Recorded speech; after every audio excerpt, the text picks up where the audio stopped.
Jadi mereka menentukan ujung bumi itu masalah peradaban. Jadi bukan letak geografis. Bukan peradaban geografis yang paling tidak berkembang. Iya, paling tidak berkembang. Seharusnya pemerintahmu itu membangun museum hidup. Maksudmu? Museum bagaimana? Karena Stone Age, zaman batu, itu faktanya masih ada di Papua. Aneh ya, padahal tanahnya mengandung emas. Dan begitu banyak emasnya. Nah, diperkirakan setiap hari, kalau nggak salah antara 1 sampai 2 ton setiap hari. Dari sekian banyak ton yang mereka ambil. Manusia itu terdiri dari 3 bagian. Roh, jiwa, dan tubuh. Nah, sebetulnya dari 3 ini, menyembuhkan roh itu paling gampang. Orang itu nggak akan sehat tubuhnya kalau jiwanya nggak sehat. Ada 2 masa. Satu masa masih dalam kandungan. Ternyata memori sudah bekerja loh. Sejak dalam kandungan. Ternyata karakter anak itu tidak nurun dari papa mama. Loh.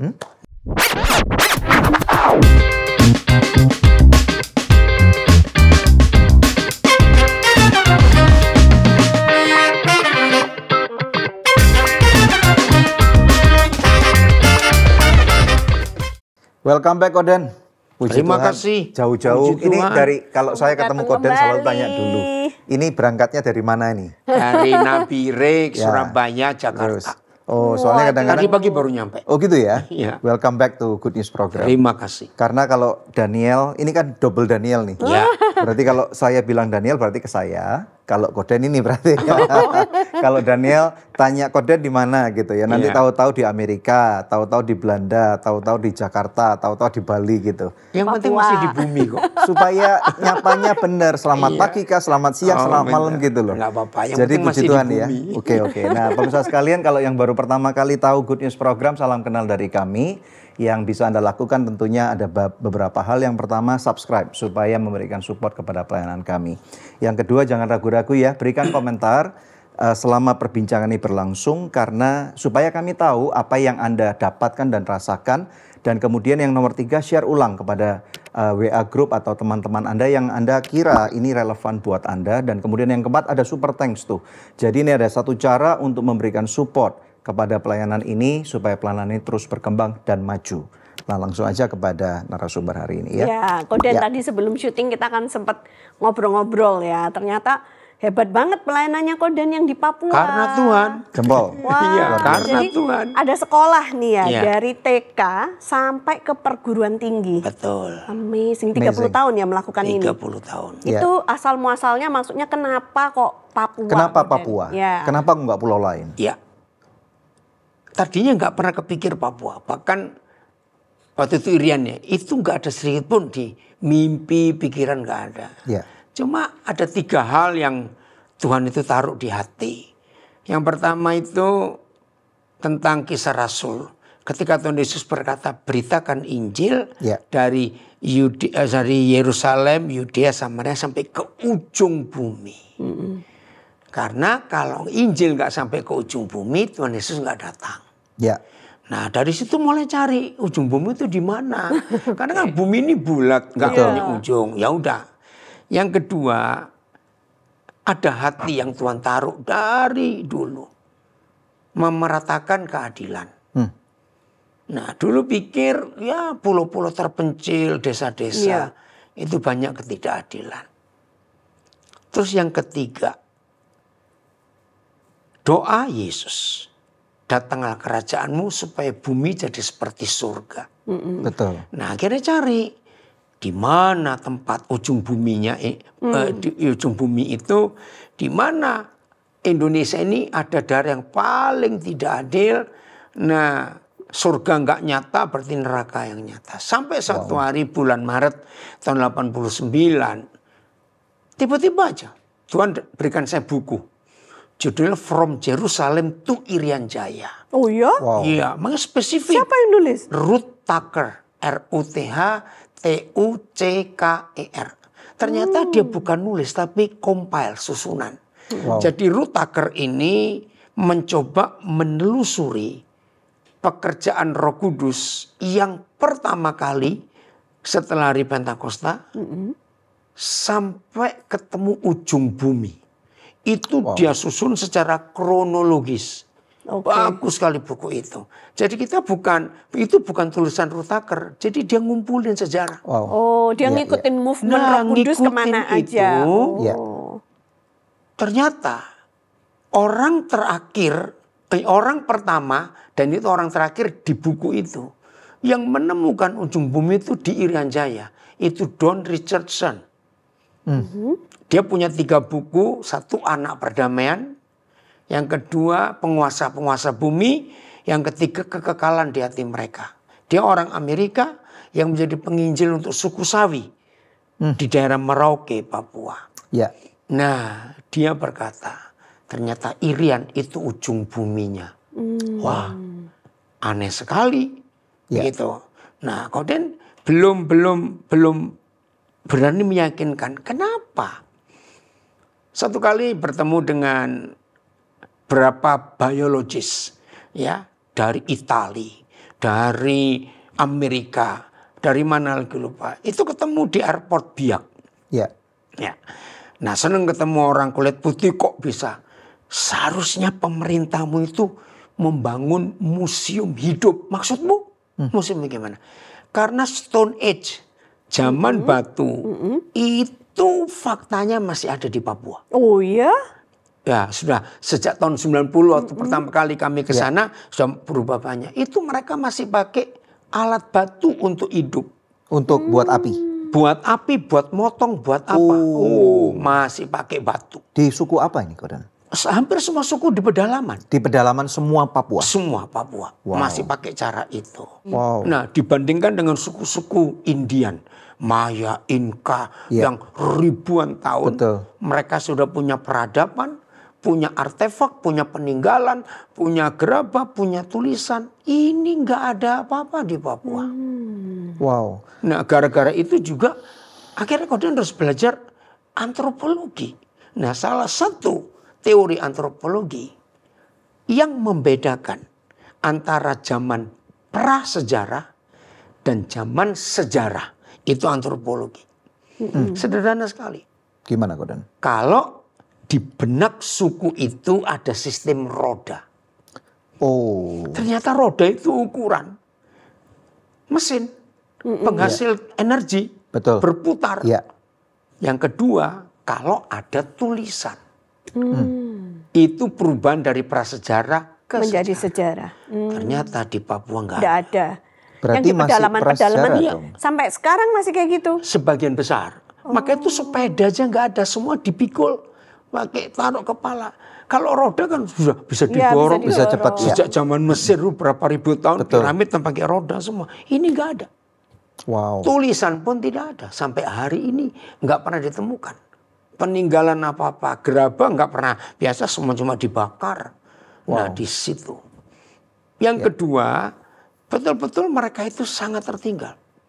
Afrika dibilang begitu terbelakang. Ternyata saudara kita di Papua lebih terbelakang lagi. Masih banyak orang-orang Papua kalau kita lihat masih pakai koteka Ya. atau perempuan telanjang. Iya, pakai sali. Walaupun sekarang sudah berubah banyak ya. Sejak 40 tahun yang lalu waktu kami pertama kali masuk ke sana. Iya. Tahun Iya. 90 itu dan masuk. Tapi kalau sekali lagi kalau orang awam nih ya, kalau saya bilang kalau ujung bumi itu kan karena bumi itu bulat. Bulat. Maka kan sukar juga untuk menentukan mana titik awal sebagai awal bumi dan juga mana titik akhir daripada bumi. Ya, Bukankah demikian? bukan. Jadi mereka menentukan ujung bumi itu masalah peradaban. Oh. Jadi Bukan letak geografis. Bukan peradaban geografis. yang paling tidak berkembang. Paling nggak berkembang. Berarti apakah menurut Koden dan pembelajaran yang sudah dilakukan selama 40 tahun ya, apakah orang-orang di Papua ini, terutama khususnya di pedalaman ya, adalah masyarakat yang paling tertinggal di dunia? Kalau kau berkata ya, tapi jangan menyinggung mereka. Iya, kalau enggak nanti kan tersinggung nih nanti yang nonton. Contoh aja aborigin di Australia. Mereka itu punya loh peninggalan-peninggalan, lukisan. Betul, di gerabah. gua-gua Iya, apa. tapi di Papua ini betul-betul sistem roda tidak ada, tulisan tidak ada, alat-alat masak gerabah tidak ada, huruf tidak ada. Lalu kira-kira apa ya penyebabnya sehingga mereka kok yang terutama sekali lagi nih ya pemirsa kita tidak mengatakan seluruh Papua adalah seperti itu, tetapi yang di pedalaman nih khususnya ya. Apa yang membuat kira-kira dari perkembangan dunia dan teknologi serta zaman yang sudah sangat modern ini, apa yang memblokir sehingga mereka ini benar-benar tidak sampai ke pedalaman itu? Apa informasi yang ada ini? Sampai hari ini kami juga belum tahu kok bisa ada sekelompok orang begitu tertinggalnya. Kami nggak tahu sampai hari ini. Tapi faktanya begitu. I see. Nah, yang di pantai, maka itu di Papua dibagi dua. Orang pantai dan orang gunung. Ya. Kalau orang pantai sudah interaksi dengan dunia luar. Jadi lebih modern. Nah, beda memang. Karena kan perdagangan gampang Iya, ya lewat betul, laut ya, lewat dari laut. daerah lain, pulau lain, Iya. apalagi ada tol laut ya. Iya. Betul. Oke, terus. Zaman dulu pun kapal sudah lewat sana. Betul. Ya, Grasberg itu orang Belanda yang pertama kali menemukan gunung emas itu. Makanya dinamakan atas nama dia. Grasberg atas nama dia itu tahun 1800 berapa? Waktu dia nyusuri pantai selatan, wih, dia lihat waktu sore gunung ini kena sinar matahari, Silau. sih kayak emas betul, dampaknya emas. Literally. Memang gunung emas gitu. Iya, buktinya karena itu. Sejarahnya Grasberg. Keren banget ya. Tapi kan itu 1800-an loh. sayang sekali karena apa? Bangsa-bangsa atau masyarakat yang dikenal kaya, dimanapun juga seluruh dunia, kenapa kok ada tendensius mereka itu begitu terbelakang dan miskin? Iya, itu memang aneh sekali. Faktanya begitu. Fakta nih kan Iya, ya? betul. Afrika contohnya juga ya, emasnya berlian. Nggak tahu, itu belum ketemu jawaban sampai hari. Selama 40 tahun juga nggak dapat jawaban. Oke, terus kemudian masuk nih, Ya. membangun sekolah. Tadinya bukan mikir sekolah, karena melihat mereka. Ya, kekayaan alam begitu melimpah, betul. tapi orangnya miskin. SDM-nya kurang. Iya, di samping miskin, penyakitan juga, Wow. ketertinggalan. Itu. Karena kebersihan juga pasti sangat pasti minimal jauh sekali. sekali, betul. Aneh ya, padahal tanahnya mengandung emas. Kayak. Dan begitu banyak emasnya. Berapa banyak emasnya? Waduh, kalau emasnya, contoh ya Freeport itu tahun 96, infonya setiap hari mereka itu ngambil sekian ton ngeruknya. Setiap hari loh. Itu tanah hari. Tanah, dan itu baru dipisah-pisah. Wih. Ada emasnya, ada nikel, ada tembaga, Wow. ada macam-macam aluminium. Nah itu kalau dikeruk setiap hari nggak habis gitu lama-lama. Itu luar biasa. Sampai sekarang nggak Sampai sekarang nggak habis. Dan mereka produksinya konsisten sepanjang tiap tontonan. Iya, kalau Wow. Nah, diperkirakan setiap hari kalau nggak salah antara 1 sampai 2 ton setiap hari dari sekian banyak ton yang mereka ambil. Itu menghasilkan 2 ton emas. Hampir. Wah. Iya, sehari. Bayangin. Sebentar, saya hitung ya. Iya. Itu. Satu gram 2 juta ya. Ini konsentrat tuh nih ya. Oh berarti? Berarti bukan logam mulia ya. Oh belum. Bagaimana Oh caranya. oke. Iya. Iya. Tapi 2 ton logam mulia. Konsentrat. Konsentrat. Tapi tetap kan banyak. Iya, banyak. Nah, pokoknya hebat lah. Nah, di situ mulai tanya, ini nggak adil. Iya. Gitu loh. Masa tinggal di tanah begitu kaya, orangnya miskin, tertinggal, Iya, penyakitan. betul.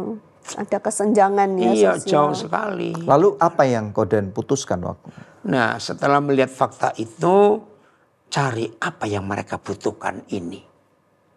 Ternyata mereka butuh pendidikan. Wow. Supaya bisa mengolah dan mengelola tanahnya sendiri. Akhirnya kami ambil putusan, ya udah kalau gitu buat sekolah buat mereka. Emang pemerintah enggak buat sekolah ya, Koden? Buat. Lalu bedanya Ada. apa? Nah, Sekolah bedanya pemerintah dengan sekolahnya yang Tahun 90 dibuat. bulan April, Koden sampai di Jayapura 11 bulan kira-kira. Ya. Keliling Papua. Keliling Papua, waktu itu baru 1 provinsi dan 9 kabupaten. Hanya mencari data, kenapa mereka tertinggal? Kenapa mereka begitu? Aduh semua lah. Oh pendidikan. Akhirnya ambil keputusan, buat sekolah yang khusus. Langsung Koden mulai SMA. Loh, mulainya langsung SMA. SMA waktu itu di Wamena. Mulai SMA. Iya, Wow. supaya cepat 3 tahun saja Oh. lulus, kuliah.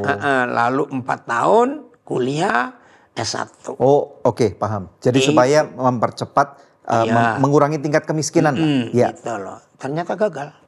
Gagal. Gagal. Karena Akhir kelas 2 menuju ke kelas 3 tutup. Karena Karena itu susah didik mereka. Guru-guru stres. Nggak mampu betul. mereka tidak bisa menerima pelajaran Iya, yang diberikan. susah sekali.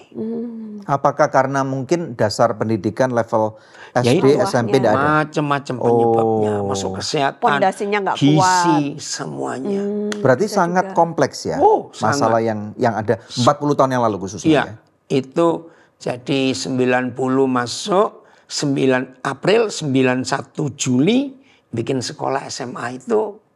Nah, ternyata 92 ke 93 Ya. tutup. Wow. Nah, tutup, berdoa. Karena sudah menikah waktu itu, ayo kita cari Tuhan. Sisa guru yang ada, kalau lupa ada berapa orang. Tuhan terus mau bagaimana ini? Gitu. Merasa gagal nggak? Jelas gagal, memang bukan merasa, sudah gagal. Bukan merasa lagi. Muridnya Tapi saya berapa tutup. sih awalnya? Oh dikit, muridnya ini sekolah betul-betul enggak. Sebentar ya Koden, saya mau tanya. Kalau ada orang yang pas nonton dan mengatakan, nah itu hamba Tuhan aja melakukan kehendak Tuhan gagal. Terus bagaimana dengan aku nih? Kan istilahnya seakan-akan ada satu gambaran kalau kita ikut Tuhan kita Harus berhasil. harus berhasil, nggak Itu mungkin sombong. gagal. Nah, Mulus itu gimana? lancar gitu. Itu sombong. Ya. Mereka lupa. Tuhan Yesus pun pernah gagal. Dari 12, satu kepleset, bunuh diri lagi. Iya. Bayangkan Betul. kok ada sampai ada guru, muridnya mati bunuh diri, itu stres. Iya. Nah di situ saya belajar. Nggak usah takut gagal. Berarti ini humbling proses juga ya? Ya, supaya kita nggak sombong. Ya. Jadi Nah, akhirnya habis tutup berdoa. Ya, doa cari Tuhan jawab kami dong. Karena jawaban cuma satu, harus pendidikan. Cuma ini salah, mau cepet-cepet. Nah, Oh. prosesnya. Iya, ketika doa itu dapat jawaban. Pakai pola Abraham dan pakai pola Yesus. Bagaimana itu? Nah itu dia. Gimana Tuhan? Pola Abraham ambil dari akarnya. Cabut dari lingkungannya, Oh, keluarganya. maksudnya Abraham ditarik Abraham keluar sama ditarik Tuhan. keluar. Oke, Tinggalkan. jelas. Paham. Dari rumah orang tuanya. Iya, Iya. dari keluarganya, dari tanah, akar, dari iya, akar. dari negerinya. Hidup guru bersama murid Tuhan Yesus. Oke, asrama berarti. Nah, beri asrama. Iya. Tapi nggak gampang juga. Nah, keliling lagi memberitahu baik teman-teman pengusaha, pendeta, kepala suku, tokoh masyarakat, pejabat. Tidak satupun yang dukung. Malah diancam. Diancam. Kenapa? Kita takut-takutin. Sebab maaf ini, saudara kita orang Papua ini, kalau mereka punya babi atau punya anjing jalan kesenggol kita, didenda kitanya. Gitu. Bapak berani ngasar makan anak-anak. Kalau sakit terus mati bagaimana? Oh. Iya, itu. Karena asrama itu ya. Iya kan di asrama, betul juga. Nah, doa lagi, Tuhan gimana ini? Tapi Tuhan punya rencana yang luar biasa. Waktu itu kami suami istri dari Wamena mau ke Tembagapura untuk KKR. Ya. Jadi kami berangkat dari Wamena waktu itu hanya harus lewat Jayapura. Baru bisa ke lain tempat. Oh, Kalau enggak bisa. Ya udah. Sampai Jayapura dijemput. Ternyata yang jemput bilang, Pak batal di sana. Oh iya. Kenapa? Enggak tahu ada masalah apa. Yaudah, kami besok balik. Jangan. Ke Nabire. Hah, Nabire. Nah, Koden tuh paling enggak mau kalau masuk ke daerah baru. Karena nanti mulai lagi yang baru dong. Yang ini aja belum beres. Oh, iya. Tapi waktu kami berdua merasa, oh Roh Kudus memang nyuruh. Keren. Ke Nabire. Ke Nabire. Berarti ini kalau mendengarkan kisah ini kayak kisah para rasul remaking. Oh, betul. Ini mission trip yang Betul, keberapa? Iya kan? Karena kan ada tiba-tiba ada orang-orang di Makedonia Iya, di Roh dalam Kudus. mimpi berdoa, datanglah gitu. Iya, Iya. Terus tapi akhirnya ke Nabire. Nah, sebentar karena kepotong kisah Rasul, Ya. jadi saya ngomong. Silakan. Di antara 27 buku perjanjian baru, Ya. Matius sampai Wahyu itu 27. Oke. Hampir semua pasal terakhir pasti ada kata penutup atau salam. Iya. Betul. Hanya kisah Rasul tidak ada. Oh iya betul. Enggak ada. Ya alasannya kenapa? Nah ini sih ya. Masih berlanjut sampai hari ini. Oh. Jadi masing-masing kita ini yang melakukan penginjilan sudah nulis ke pasal berapa. Wow. Ini jawaban Roh Kudus. Oh, wow. Luar biasa. Wih, Hebat. merinding aku. Iya, jadi nggak akan ditutup. Wow.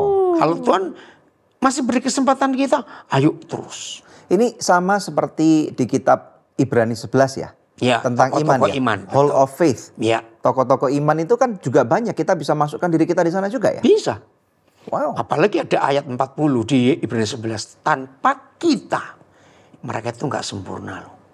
Oh, iya. Ternyata ini perlombaan estafet. Tongkatnya akan pindah terus. Wow. Wow. Berarti nanti kita akan kembali ke Papua ya. Iya. Berarti kita sekarang ini lagi menghidupi Kisah Para Rasul. Kisah Para Rasul Iya. sama Ibrani 11 nih. Iya, betul. Keren.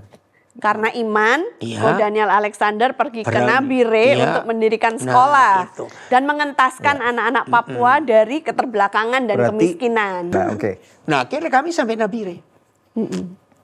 Begitu kami nyampe, disambut oleh cukup banyak tokoh masyarakat, pejabat, dan demo itu. Loh, kok begini sambutannya? Positif maksudnya. Sangat positif. Karena selama ini kami keliling hampir semua daerah di Papua, sambutannya nggak sehangat yang Nabire. Oh. Kok bisa?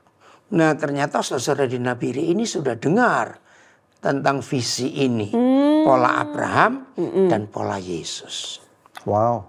Langsung mereka berkata, kerjakan di sini saja, Pak. Wih. Wow. Itu kami masuk Nabire Agustus 93. Kerjakan di sini saja. Hah? Langsung ada menyediakan rumah. Oh iya. Untuk kami boleh pakai. Gratis lagi. Wow. Dan itu TK pertama yang berpola asrama.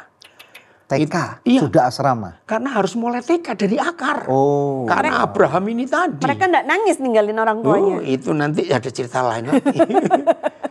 Ketika kami mulai 17 Juli 95.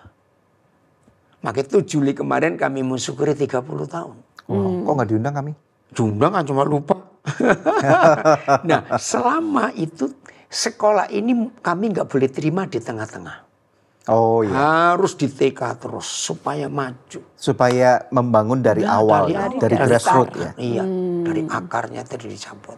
Wow. Itu loh. Jadi TK selesai, kami buka SD kelas 1. SD kelas 1 selesai, kami buka SD kelas 2. Terus.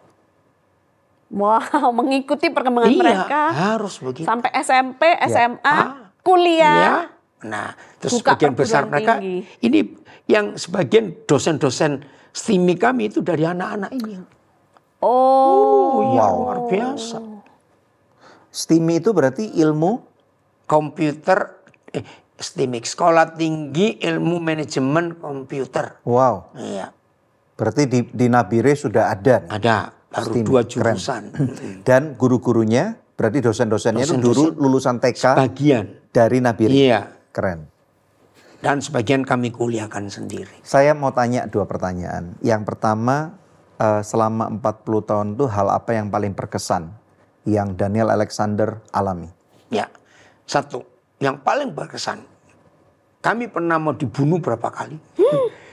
Diusir, saya ngitung 9 kali kami diusir. Dari Sama Nabire? orang Papuanya. Orang Papua, ya alasannya. Kalian cuma foto anak-anak kami. Dan Oh, kalian jual foto itu. Hmm. Itu loh. Dan itu nggak bisa dijawab karena belum ada bukti.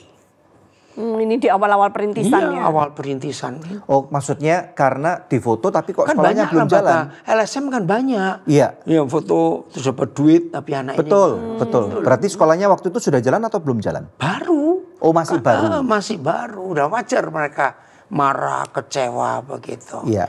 Setelah 5 SD baru mereka diam. Wow. Mulai Iya, kelihatan karena hasilnya. mereka lihat anak-anak ini di sini terus. Dan di asrama atau sekolah ini apa sih yang kegiatan sehari-hari? Kalau misalnya Seperti anak-anak keluarga. Nabire sekarang misalnya buat konten Instagram, Iya. a day of my life gitu. Kira-kira apa? Ya, ya anak-anak bangun pagi. Satu bangun pagi. Ya.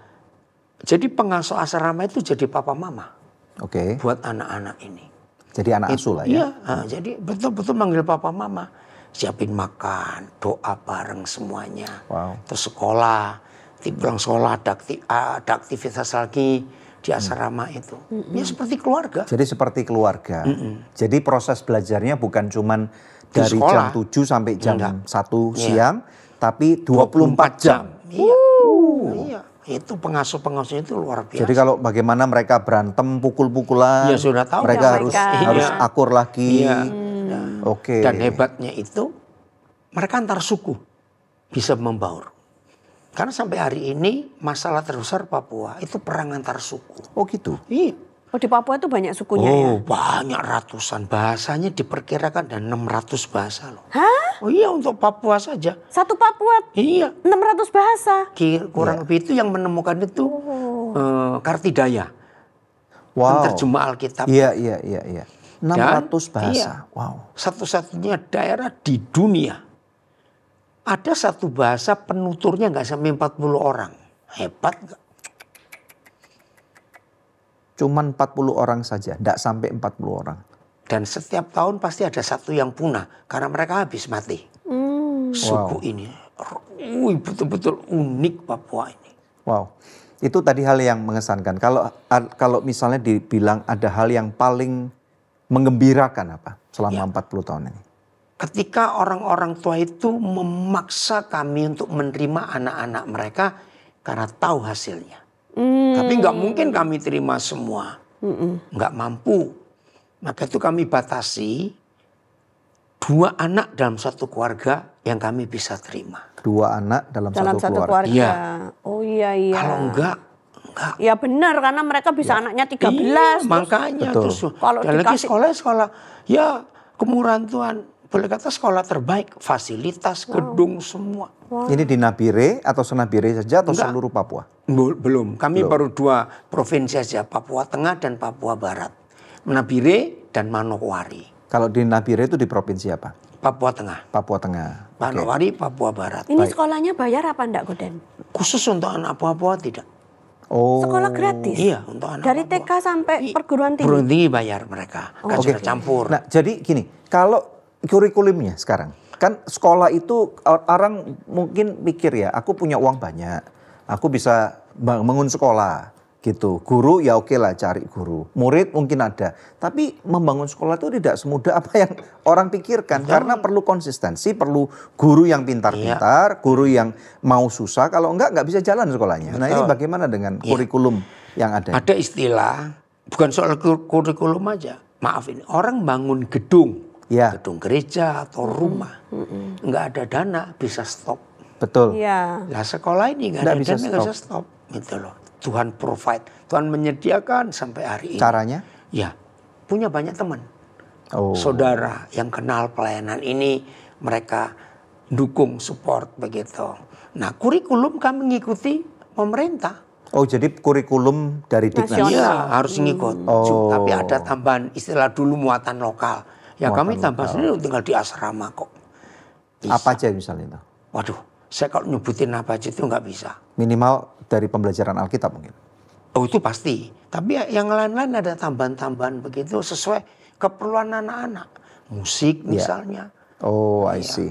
Berarti ada nggak masalah tentang perkawinan dini di Papua?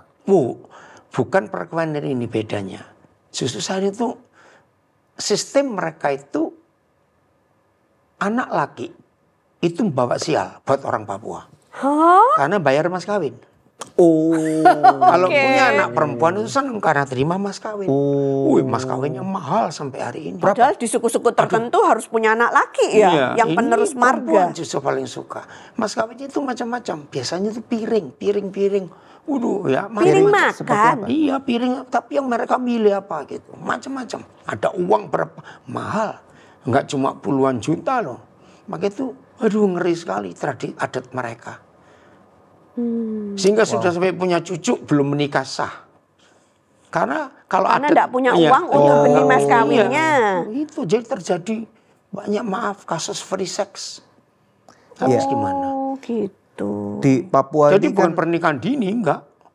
jadi masalah di Papua bukan pernikahan dini tapi masalah mas kawin. Iya, masalah pernikahan yang enggak benar ini. Bahkan Kekayaan mereka kan bukan seperti kita. Rumah berapa, mobil berapa. Ini pedalamannya. Iya. Babimu berapa. Itu kurang kekayaan.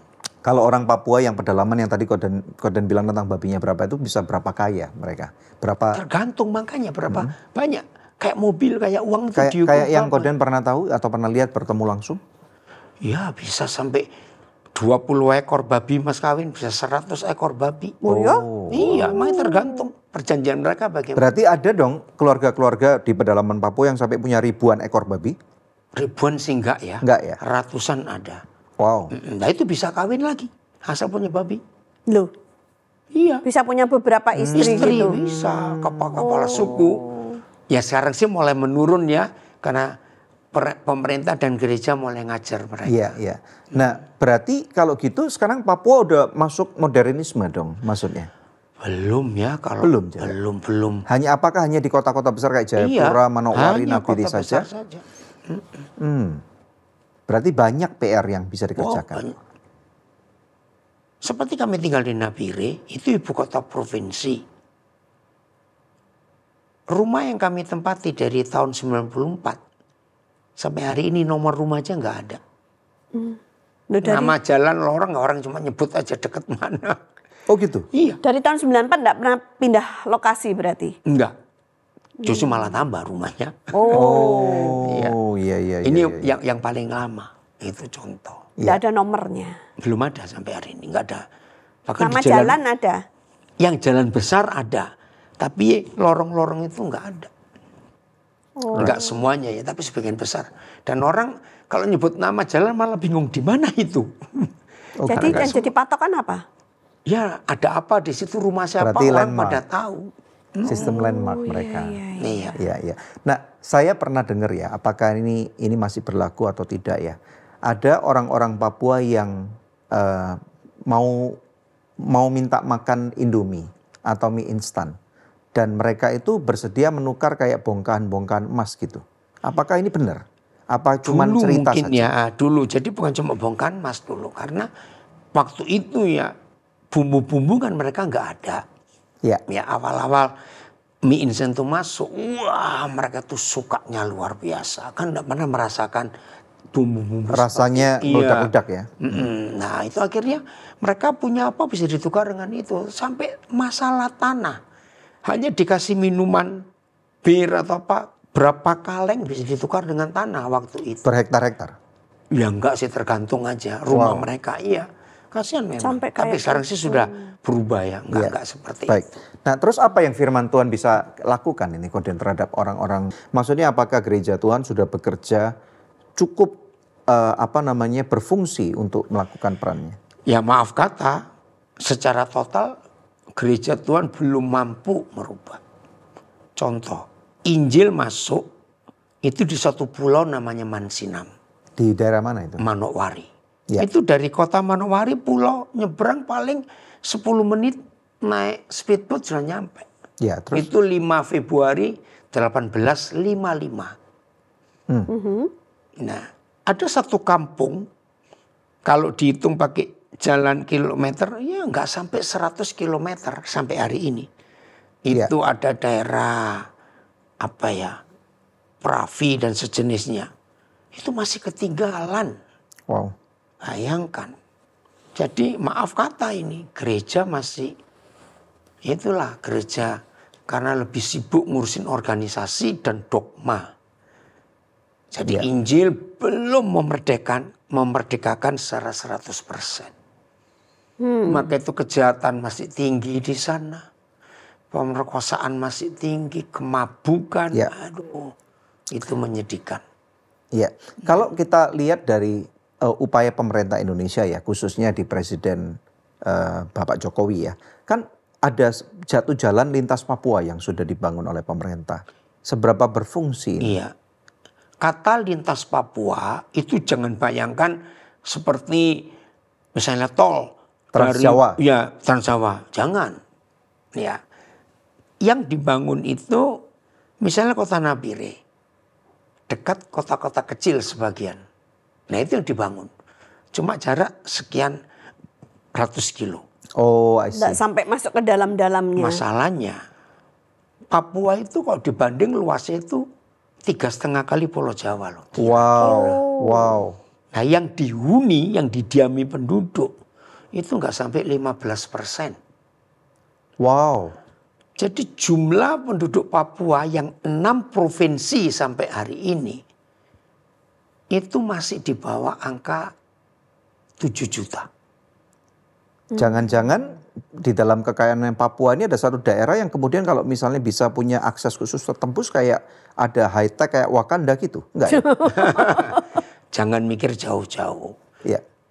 Antar kampung satu dengan yang lain dalam Papua begitu luas. Itu ratusan kilometer. Nggak ada penduduk. Oh, jadi ratusan masih kilometer. alamnya tuh masih murni, nggak tersentuh manusia. Nah, maka itu lintas Papua dibangun oleh Presiden Jokowi hanya seputaran satu kota, Nabire sekitarnya. Untuk pindah ke kabupaten lain, Manokwari, belum ada. Sekarang dari Nabire, Manokwari aja jalan darat yang bagus belum ada. Wow. Nah, jadi susah. Terus topografi Papua itu gunung, lembah, sungai. Itu perlu. Misalnya kalau di Jawa 100 kilometer misalnya paling perlu 10-20 jembatan. Ini bisa nggak tahu berapa puluh. Ya, karena di Papua itu saya cuma pernah ke sana satu kali. Itu pun cuma ke Jayapura gitu ya. Mungkin nanti next time akan pergi ke tempat lain. Nah, cuman kalau kita lihat uniknya itu karena gunung tertinggi di Indonesia pun ada di Papua ya. Nggak tahu kalau Jayawijaya itu tertinggi. Tertinggi di Indonesia. Dan karena ada salju abadinya iya, kan. Betul. Itu Jayawijaya. Jadi ini unik banget kan bahwa ternyata di Indonesia ini ada tempat yang begitu luar biasa, bersalju, sangat kaya raya, tetapi masih belum termaksimalkan gitu. Betul. Model pelayanan Koden ini banyak di copy menuju ke tempat-tempat lain loh. Puji Tuhan. Mungkin tahu atau nggak tahu ya. Dan bahkan salah satu pelayanan yang kami bina di bawah pembinaan kami itu ada di Morowali Utara, menggunakan sistem ini. Masuk ke pedalaman juga, Koden. Masuk ke pedalaman untuk menjangkau orang-orang suku Wana. Iya. Nah waktu itu saya tanya sama teman yang kami bantu, saya tanya kenapa melakukan model pelayanan seperti ini? Ya kami niru dari Daniel Alexander. Iya, tahun 2000 saya masuk ke sana. Modelnya seperti itu. Jadi itu sekarang kami meneruskan di Morowali puji Utara. Tuhan. Di Batu Rube terus kemudian di Uetuwu. Ke Wempanampa? Udah naik lagi lebih dalam. Wetuwu. Salibiru. Naik lagi. Wow. Naik lagi. Jadi sekarang di sana udah kami kasih solar panel, udah kami kasih Starlink. Wah, ada sekolah, ada gereja. Jadi ya ini membantu dan bahkan ada anak-anak Wana sudah sekarang ada 3 orang yang akan kuliah di Jakarta. Puji Tuhan. Puji Tuhan ya. Ya terima kasih untuk juga inspirasi yang diberikan oleh. Terima kasih juga bisa melanjutkan ini. Jadi kita belajar banyak nih, walaupun estafet. Iya, betul. Harus. Jadi kita para rasul masih berlangsung. Terus. Dan juga kita masih hidup di dalam Ibrani 11. Amin. Karena iman. Pokok iman. Kita Ya, percaya. contoh. Oke, puji Tuhan, mantap. Tadi kan kita juga sempat ngobrol-ngobrol tentang kesehatan mental, Kodan. Ya. Nah, ini gimana? Tentang kesehatan mental. Satu-satunya buku di dunia, satu-satunya yang menulis manusia itu terdiri dari 3 bagian. Roh, jiwa, dan tubuh. Ya. Itu hanya 1 Tesalonika 5:23. Tidak ada buku lain yang pernah menuliskan siapa manusia itu. Ini literatur tertua yang pernah ditemukan oleh manusia. Tulisan Paulus. Oke, saya akan baca ya. Ya. 1 Tesalonika 5:23. Semoga Allah damai sejahtera menguduskan kamu seluruhnya dan semoga roh, jiwa, dan tubuhmu terpelihara sempurna dengan tak bercacat pada kedatangan Yesus Kristus Tuhan kita. Kata pertama yang penting menguduskan. Nah sayang, kata kudus itu selalu identik dengan agama, suci. Padahal kata kudus ini bukan cuma soal kesucian agama. Tapi pemulihan total. Apa yang dikuduskan? Roh, jiwa, dan tubuh. Terus kata kedua, sempurna. Wow, oke. Untuk menjadi dokter, wajib mengenali anatomi tubuh manusia. Ya. Betul. Seorang calon dokter matematika bagus, biologi bagus, kimia bagus. Tapi kalau anatominya kacau, nggak akan lulus. Untuk menjadi seorang psikolog, ahli jiwa harus mengenali anatomi jiwa. Anatomi jiwa. Nah, di dalam psikologi, jiwa itu dibagi dalam 3 hal. Mind, pikiran, will, keinginan, emosi, perasaan. Itu ada di dalam jiwa. Ya. Untuk menyembuhkan roh, nah sebetulnya dari 3 ini, menyembuhkan roh itu paling gampang. 2 Korintus 5 ayat 17. Jadi siapa yang ada di dalam Kristus, ia adalah ciptaan baru. Yang lama sudah berlalu, sesungguhnya yang baru sudah datang. Nah sebetulnya ayat itu lengkap untuk 3 ini. Karena 3 ini nyambung semua loh. Orang itu nggak akan sehat tubuhnya kalau jiwanya nggak sehat. Iya. Itu istilah mensana incorpore sano itu nggak tepat. Oh. Karena kan dikatakan di dalam tubuh yang sehat terdapat jiwa yang kuat. sehat. Iya, padahal tubuh sehat belum tentu jiwanya sehat. Nah, untuk jiwa ini sehat, rohnya yang perlu sehat. Ya. Berarti benar-benar saling tarik-menarik ya? Saling tarik-menarik. Nah, pelayanan roh ini paling gampang. Lahir baru. Lahir baru. Kenali Terima Yesus. Tuhan Nah, Yesus. Ya. itu Yohanes 3 toh, kelahiran baru. betul. Jadi roh kita yang diperbarui. Diperbarui. Ya. Nah, begitu roh kita diperbarui, jadi kuat, pengenalan kita pada Tuhan sempurna, ternyata nggak langsung sembuh loh jiwa ini. Iya. Oh yes, betul. Nggak langsung sembuh. Yap. Ya. Karena terlalu banyak memori. Nah, di bagian ini kita menemukan perbedaan yang paling menonjol antara manusia dengan hewan. Hewan punya daya ingat, manusia punya daya ingat. Tapi hewan nggak punya memori. Maka itu mereka nggak punya alam bawah sadar. Boleh dijelaskan nggak apa beda memori hewan dengan manusia? Kan sama-sama memori itu daya ingat. Lain. Memori itu yang menyimpan segala sesuatu. Binatang punya anak berapa, dia nggak bisa ngitung. Oh oke. Nggak ada memori. I see. Kurang berapa, dia juga nggak tahu. Kesinambungan dari satu hal ke hal yang lain Iya. yang mungkin mereka nggak punya. Nggak Ya? punya memorinya. Daya ingat mereka punya. Oh ingat mereka.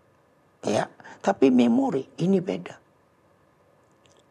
Maka itu maaf, mereka nggak akan kenal seperti manusia, kakak, adik, sepupu, hubungan Ya. itu nggak ada. Oh oke. Itu memori dan daya ingat itu beda. Nah binatang nggak punya itu. Maka itu secara umum hewan tidak perlu kesembuhan jiwa. Perlu disayang saja cukup. Tapi kalau manusia ini kompleks. Nah maaf, kegagalan dari gereja dan teologi lupa ada masalah kejiwaan. Iya. Wow. Teologi Ya, ya. itu hanya mengisi intelek, logika. Pembelajaran. Tapi tidak sampai ke jiwa. Sampai suatu hari, Januari 78, saya nggak akan lupa itu. Tiba-tiba Roh Kudus menunjukkan saya Markus 1, ayat 1. Markus 1 ayat 1. Markus 1 ayat 1. Ya, silakan. Saya akan baca ya. Inilah permulaan Injil tentang Yesus Kristus, anak Allah. Oke. Saya baca. Berarti Injil Markus akan menulis tentang Tuhan Tuhan Yesus. Yesus Kristus, Tuhan Yesus, anak anak Allah. Tuhan itu. Begitu baca ayat 2, kok lain yang disebut? Debbie, tas apa? Seperti ada tertulis dalam kitab Nabi Yesaya, lihatlah aku menyuruh utusanku mendahului engkau. Ia akan mempersiapkan jalan bagimu. Nah, loh, kok yang dibahas Yohanes Pembaptis? Wah, itu jadi tanda tanya itu. Padahal jelas ayat 1. Inilah permulaan Injil tentang Yesus Kristus anak Allah. Kenapa yang dibahas Yohanes Pembaptis? Dari situ ada revolusi di hidup pelayanan Tuhan percayakan pada Koden. Apa tuh? Ternyata sebelum Injil Yesus masuk, pelayanan Yohanes Pembaptis harus masuk. Oke, Kita ya. buka Yesaya 40. Yesaya 40. Iya. Ayat 1. Itu yang dimaksudkan. Nah, kalau dalam istilah psikologi, Inggrisnya inner healing, kesembuhan batin. Menyembuhkan manusia jiwa yang jauh lebih kompleks daripada manusia fisik. Betul, karena fisik kelihatan, Ya, batin tidak terlihat. nggak kelihatan. Oke, coba Oke, baca ayat Yesaya 40 ayat 1. Hiburkanlah umatku, Satu. demikian Hiburkan. firman Allahmu. Tidak ada manusia nggak butuh penghiburan. Maka itu dunia entertain, dunia malam, begitu Semarak laku. Semarak dan karena laku. manusia perlu penghiburan. Cari hiburan. Cari. Tapi ternyata yang dunia tawarkan malah menjerumuskan. Hanya Tuhan bisa menghiburkan. Yang kedua, Ayat 2 ya. enggak, iya, masih ayat 1. Oke. Setelah hiburkan, Hiburkanlah terus, umatku, demikian firman Allahmu. terus ayat 2 misalnya. Ayat 2. Oke, maaf. Tenangkanlah hati. Tenangkanlah. Apalagi zaman sekarang. Begitu banyak gejolak hidup. Masalah rumah tangga, masalah pertemanan, anak dibully. Masalah di kantor, masalah. Aduh, saya nggak bisa. Mereka perlu tenang. Ya. Perlu tenang. Maka itu yoga laku. Karena orang ingin menenangkan. Di Jakarta contohnya juga banyak loh. Tempat-tempat untuk disewakan bisa tenang. Atau bisa mau teriak, mau tertawa apa. Untuk melepaskan stresnya ini. Tenang. Yang Betul. ketiga, terus. Betul. Tenangkanlah hati Yerusalem dan serukanlah kepadanya bahwa perhambaannya sudah berakhir. Apa kata lain perhambaan? Stres, depresi. Itu kan diperhamba, ditekan, diperbudak. Wow. Nah, ini pelayanan Yohanes Pembaptis. Suruh menghibur, beri ketenangan, dan lepaskan. Depresi, stres itu perhambaan. Terus? Ya. Bahwa kesalahannya telah diampuni. Nah, guilty feeling. Rasa bersalah yang tidak habis-habis. Wow. Harusnya gereja itu yang menangani semua penjara. Oh, setuju. Ya, ya. Karena menurut ayat ini, Betul. 90% kalau dihitung, mereka yang di dalam gara-gara nggak pernah dihibur, Iya, iya. nggak bisa tenang hidupnya, ngalami perhambaan tekanan, rasa bersalah. Satu saja dari 4 ini sempat orang. Apalagi kalau setan mencampur adukkan 4 hal ini, ayo. Betul, betul. Harusnya gereja. Terus ayat 3. Iya, belum selesai tapi ya. Oh, sorry. Iya. Bahwa kesalahannya telah diampuni. Amin, dia diampuni. Sebab ia telah menerima hukuman dari tangan Tuhan 2 kali lipat karena segala dosanya. Ternyata I see. sampai hari ini masih ada sistem substitusi, penggantian. Siapa yang mau nanggung ini? Ketika manusia perlu dihibur karena banyak masalah. Ketika manusia cari rasa tenang. Ya. Ketika manusia ingin bebas dari rasa bersalah yang dikejar-kejar terus. Ya. Ketika manusia ingin apa yang keempatnya? Perhambaan. Iya, rasa ya perhambaannya, tekanannya. Ternyata harus ada yang ganti dan itu Tuhan Yesus. Wow. 2 kali lipat. Berarti bukan cuma lunas, lebih dari lunas. Apa istilah kalau orang itu? Ya, jadi Lebih dari lunas. ini mungkin seperti yang Tuhan Yesus katakan, I come to give you life. Aku datang memberikan kamu hidup dan hidup. ya bentuk dengan kelimpahan. Karena 2 kali. Wow. Itu luar biasa loh. Nah di situ si musuh nggak punya hak untuk nuntut. Utang cuma 1 dibayar 2, kok mau apa lagi kamu? Iya, iya, iya. Ini luar biasa. Terus ayat 4. Iya. Go ahead, Tani. Setiap lembah harus ditutup dan setiap gunung dan bukit diratakan. Tanah yang berbukit-bukit harus menjadi tanah yang rata dan tanah yang berlekuk-lekuk menjadi dataran. Sampai hari ini dunia mengakui bahwa tulisan Yesaya ini adalah literatur tertua yang pernah ditemukan oleh manusia. Kenapa dunia psikologi membagi masalah kejiwaan dengan 4 hal. Ya. Melankolis, kolerik, flagmatis, dan sanguin. Ternyata ini literatur tertua. Cuma Koden belum bisa detail. Cuma yang pertama tahu lembah harus ditutup. Ini jelas melankolis. Maksudnya gimana? Bisa dijabarkan nggak? Melankolis itu kan orang yang selalu merendah. Aku jelek, aku bodoh, aku nggak bisa. Apalagi kata-kata dari kecil. Memang kamu jelek, kamu ini bodoh, kamu ini dasar kamu. Nah itu perlu diangkat. Lembahnya ditutup. I see, wow. Tanahnya, ayo kamu bangkit, kamu bisa. Iya. Nah coba nanti masing-masing temukan ya mana kolerik, sanguin, flagmatis. Betul, ada alat ujinya ya. Iya, ada. Ternyata semua manusia, semua. Sejak masih dalam kandungan, sudah terluka hatinya. Gimana Kodan? Oke. Sejak dalam kandungan? Sudah terluka. Yang lukain siapa? Nah, kita baca Yesaya 43 ayat 18. Yesaya 43. Nah, sekarang berarti kita akan belajar psikologi dari Alkitab. Mantap ini firmannya.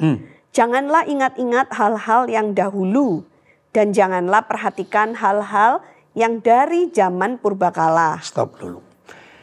Sampai hari ini di dalam dunia medis, kalau ada orang terlalu kuat memorinya, sehingga semua yang tersimpan keluar semua, sehingga membuat emosi nggak stabil, tiba-tiba marah-marah, tiba-tiba tertawa sendiri, tiba-tiba nangis, tiba-tiba apa? Maka dunia medis harus menenangkan itu loh. Ya. Memori itu. Entah dengan cara apa. Bahkan ada teori yang bisa mengosongkan memori. Ya. Ya toh, buktinya berapa kali kejadian kalau orang tiba-tiba stroke dan mereka meronta terus, ini kan tidak diem pikirannya. Itu bisa diberi obat untuk Obat penenang. Iya, dikomakan dulu berapa saat. Wow. Ternyata ayat ini, kenapa Papa menggunakan 2 kata kerja waktu yang berbeda? Jangan ingat-ingat hal-hal yang dari zaman yang dahulu. yang dahulu. Kedua, Jangan jangan perhatikan hal zaman yang dari zaman purbakala. purbakala. Kenapa Papa pakai kata jam yang dahulu dan purbakala? Kenapa itu? Saya nggak tahu Roh Kudus bagaimana menjelaskan. Begitu maaf ini kalau ada yang bisa menambahkan teorinya secara psikologi, saya berterima kasih. Ternyata 2 waktu ini berbeda. Manusia itu menurut ayat ini ada 2 masa. Satu masa masih dalam kandungan. Ternyata memori sudah bekerja loh. Sejak dalam kandungan. Iya. Dan belum lama dunia menemukan. Waktu Koden belajar di tahun 78 belum ada. Baru berapa tahun terakhir. Ternyata bayi-bayi itu merekam. Iya. Iya. Nah itu zaman purbakala. Karena purbakala itu kan belum dihitung waktu berapa tahun. Belum lahir. Belum lahir. Iya. Nah zaman dahulu itu setelah lahir sampai sekarang. Oh, ini mungkin ada penjelasannya gini. Kita sering mendengar kalau ada orang tua atau mama-mama yang pernah mencoba mengaborsi anaknya. Iya, Betul. salah satunya. Kemudian anaknya ketika bertumbuh kembang, anaknya mempunyai satu perilaku yang aneh. Insecure. Betul. Ya. Oh macam-macam. Dan ternyata kemudian selidik punya selidik, mungkin dari seorang hamba Tuhan atau seorang psikolog. Kemudian ketika trace back ke belakang, mamanya membuat pengakuan, sebenarnya anak ini pernah aku coba aborsi tapi tidak berhasil. Ya. Nah ini mungkinkah dari sana itu? Sangat mungkin. Justru Roh Kudus ngajar Koden menemukan ini. Tolong ya perhatikan. Tanya semua mama. Kalau pernah aborsi tapi nggak berhasil. Ciri yang paling nyolok. Anak ini tuh nggak suka mamanya. Nggak tahu gimana, benci aja gitu? Pokoknya benci. Waduh. Anak ini nggak pernah suka kalau mamanya senang. Kalau ditanya, aku sayang mama. Tapi dia nggak Bahkan ngerti sampai ya? stres loh. Iya kenapa aku begini? Aku ini sayang mama. Wow. Ternyata ini loh. Jadi ketika mau diaborsi. Anaknya merasa ya. Setan yang masuk. Wow. Mazmur 127 ayat yang ke-3. 127 ayat 3. Go ahead, Tani. Sesungguhnya anak-anak Nah ini kata lelaki ini harus dihapus. Betul, Salah setuju. besar. Enggak tahu ini kenapa nih bahasa Indonesia. Iya. Terjemahannya enggak ada loh. cuman bahasa Indonesia aja ya. Sesungguhnya anak-anak. Children ya Iya, harusnya. Anak-anak adalah milik pusaka daripada Tuhan. Dan buah kandungan adalah suatu upah. Gimana nih LAI, tolong diperbaiki Iya, dong. itu, Karena aduh, banyak susah. LAI juga membuat Saudara, blunder ya. ini loh. Anak-anak itu pusaka loh. Kita tahu kata pusaka itu inheritance. Betul. Itu kesayangan Tuhan. Setuju. Dia titipkan ke mama. Iya. Dan itu upah, hadiah. Ya. Tapi mamanya nolak. Ini dia. Si jahat langsung terima. Kamu gak mau toh? Aku ambil.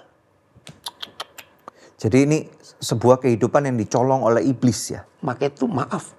Sifat setan nyata ke anak yang tertolak. Kan ada orang bilang setiap orang bertanggung jawab atas perilakunya sendiri. Betul. Nah oke, sekarang kita bagi dua nih. Dari si mama sama si anak nih. Kalau mamanya apa yang mesti dilakukan? Ya, nanti justru waktu Roh Kudus ngajar ini, Koden mulai cari gimana cara penyelesaiannya. Ternyata ada 3 cara. Gimana tuh? 1, minta ampun kepada Tuhan Oh ya. karena menolak yang Tuhan kasih. Ini mama nih. Ya. Mama Ya. minta ampun 3 dulu. hal nih. 1, minta ampun. Nomor 2, nah ini lebih baik ketika anak ini masih belum remaja. Oke. Minta maaf sama Minta anaknya. maafnya. Karena kalau sudah besar agak, wih bisa. Oh jadi mama dulu gitu Pak sama aku. Tapi ada kejadian ya udah masih pelan-pelan. Nomor 3, papa mama sekarang harus berdoa. Minta kuasa Tuhan, nyatakan di hadapan iblis. Setan, kami pernah menolak anak buah kandungan pusaka Tuhan. Tapi hari ini kami bertobat. Kami ambil kembali anak itu dari tangan. Oke. Dan dari pengalaman ini luar biasa. Hanya dalam waktu singkat ini terjadi perubahan di hidup anak itu. Amin. Wow. Jadi memang orang tua yang berinisiasi ya. Iya, setelah Karena kan mengerti yang firman ini. yang happy-happy waktu itu kan orang tua nih. Iya, betul membuang. Betul. Wow. Ini ngeri loh ini. Itu kalau dari sisi orang tuanya. Kalau dari sisi anaknya gimana? Nah, harus ngampuni. Ngampuni papa mama yang membuang kamu. Kalau papa mamanya udah enggak ada gimana? Gereja mewakili. Oke. Maksudnya? Ya, Bapak Ibu Gembala atau pelayan-pelayan Tuhan di gereja itu. Mewakili sebagai Mewakili orang jadi tuanya papa. I see. untuk minta maaf sama dia, terus dia melepaskan pengampunan. Itu mungkin dalam beberapa gereja mungkin ada biasanya pembasuhan cuci kaki atau Nggak apa. harus cuci Tidak kaki. harus seperti itu. Pokoknya ini maaf. Dan ini kami suami istri lakukan ke banyak anak sampai hari ini. Apa yang Koden lakukan? Ya minta maaf atas nama papa mama. On behalf of Iya, the parents udah gitu. mereka. Kalau sudah nggak ketemu lagi, kalau sampai ketemu ya kami akan bawa ketemu. Right. Berarti ini yang dilakukan adalah sesuatu di alam roh ya. Ya, fakta loh. Iya, Ketemu begitu. Kan istilahnya kan kalau ada orang-orang yang nggak mengerti, masa sih bisa sih? Bisa hasilnya loh. Maka itu Yesaya 43 ayat itu luar biasa. Sangat hebat. Masalah zaman purbakalanya ini loh. Iya. Nah kalau misalnya kan ada ini lebih ekstrim ya contohnya ya. Anak korban perkosaan. Ya, Kan istilahnya lebih parah lagi nih. tergantung. Kan pasti mamanya 99% ingin mengaborsi anak Iya. itu. Tapi enggak loh, Koden berapa kali ketemu korban perkosa mamanya sayang. Ada, jadi enggak semuanya. 1% ini mungkin. Bisa lebih loh. Bisa lebih. Haleluya. Karena mama itu sayang. Nah, oke, sekarang kembali lagi masalah ini. Jadi mama khususnya minta maaf. Mengaku salah. Mama pernah menggugurkan kamu. Selanjutnya bagaimana Koden? Aduh, kalau berkata selanjutnya ini, saya mau nyimpang sedikit dulu. Gara-gara Yesaya 43 ayat 18 ini, Tuhan memberikan sebuah penemuan Apa itu? yang sangat spektakuler. Ternyata karakter anak itu tidak nurun dari papa mama. Loh, Lalu kalau nggak nurun dari orang tua, Nah, nurun siapa? nurun siapa? Nah, ini luar biasa. Kalau bukan Yesaya 43 ayat 18, Koden nggak akan menemukan jawaban. Karena begini, kalau karakter anak nurun dari papa mama, contoh 3 anak, kalau cuma 2 agak sulit. 3 anak kandung atau lebih, sama nggak karakter mereka? Enggak, semuanya beda-beda. Harusnya kita tanya, dari mana perbedaannya? Papanya 1, mamanya 1. Loh kan ada yang bilang gini Koden, bahwa karakter anak itu dibentuk dari environment di mana dia tuh bertumbuh. Itu zaman dahulu. Tapi ada zaman purbakala ini yang bentuk. Yang sebelum dia lahir. Sebelum dia lahir. Apa Koden? Nah, ada berapa kali tulisan di perjanjian lama. Khususnya waktu Simpson dalam kandungan mama. Oke. Itu ada kalimat, waktu kamu hamil anak ini, jaga hatimu. Jaga dia. Betul. Jangan ini, jangan itu. Nah, Koden ambil dari situ. Ternyata suasana hati mama Sangat mempengaruhi. yang sedang mengandung seorang anak itu sangat mempengaruhi. Karakter anaknya. Contoh, coba tanyakan ke semua orang. Ya. Ya. Siapapun yang dengar pembicaraan ini, suruh ngecek. Hamil anak pertama, mama suasana hatinya bagaimana? Hamil anak kedua, suasana hati mama bagaimana? Pasti akan ketemu. Ekstrim. Ketika mama itu hamil, ternyata suaminya bikin masalah. Kalau yang bikin masalah. Ya, nah ini contoh. Ya.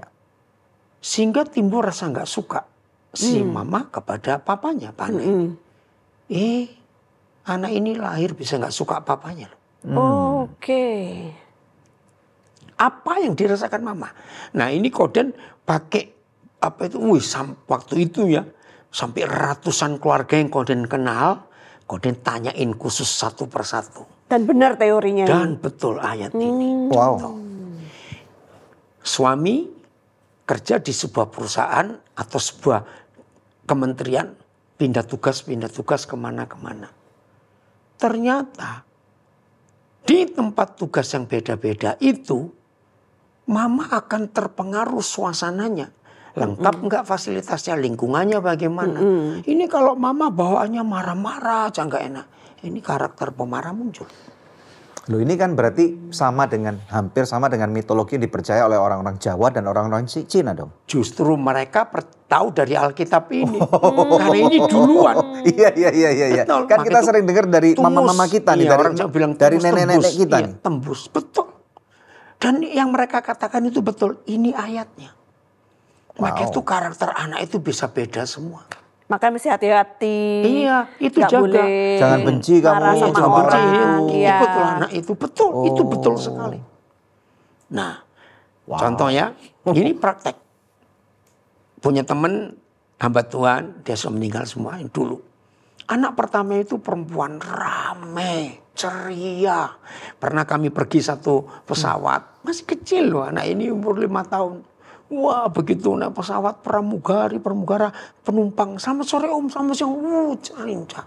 Ya. Punya adik, baru umur berapa bulan, belum setahun.